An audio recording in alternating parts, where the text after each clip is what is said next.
Du coup, est-ce que tu pourrais maintenant nous en dire un petit peu plus sur ce que tu proposes au niveau de tes offres notamment? Parce que comme je le disais en introduction, tu travailles pour les indépendants, pour les PME, TPE et les grands groupes. Donc elles ont peut-être pas même si ça reste de la communication, elles ont peut-être pas forcément les mêmes besoins. Donc voilà, est-ce que tu pourrais un peu plus préciser?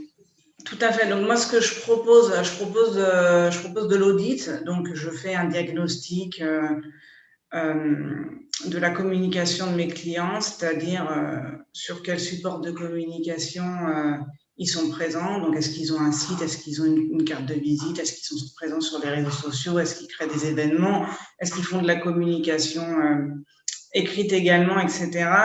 Je vais regarder aussi la concurrence, donc ce que fait la concurrence. Je vais élaborer des recommandations par rapport à ce diagnostic. J'élabore pour eux aussi le plan de communication.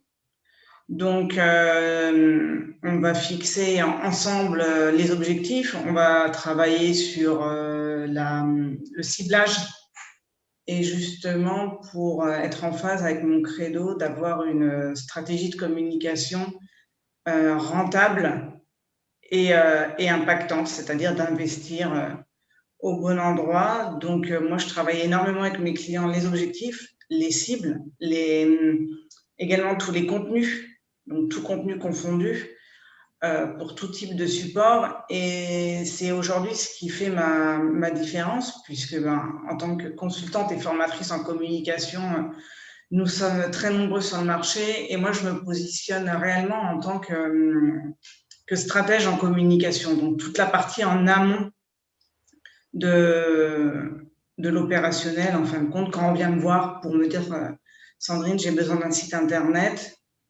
on ne va pas directement faire le site internet, on va vraiment travailler sur toute cette partie.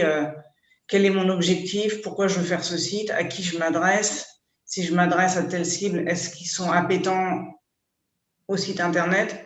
Est-ce que j'ai des contenus pertinents, etc. Je fais également de l'opérationnel, c'est-à-dire que là, j'enfile ma casquette de chef de projet.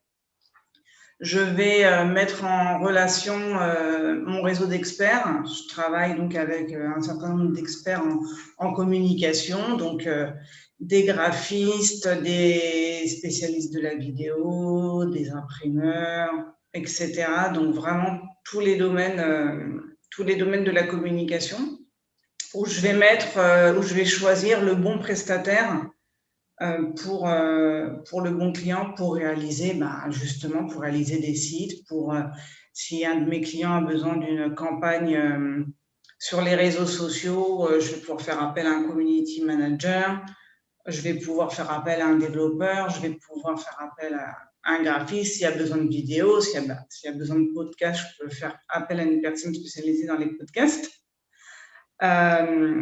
Donc là, moi, mon rôle, c'est de préparer les contenus et aussi de faire de la coordination.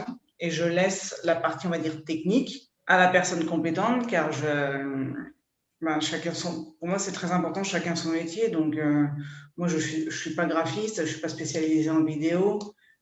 J'ai des notions pour aiguiller mes clients, mais techniquement, je passe le relais, c'est pas moi qui fais. Et dernier volet, donc la formation. Je suis depuis mi-avril devenu organisme de formation certifié Calliope.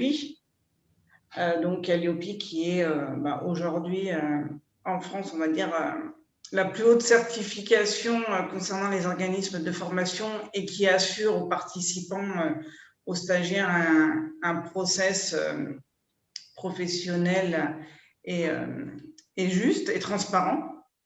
Donc, je propose aussi bien pour des porteurs de projets, des futurs chefs d'entreprise, mais également pour des entrepreneurs en développement, des différentes formations qui visent à être autonomes sur sa stratégie de communication.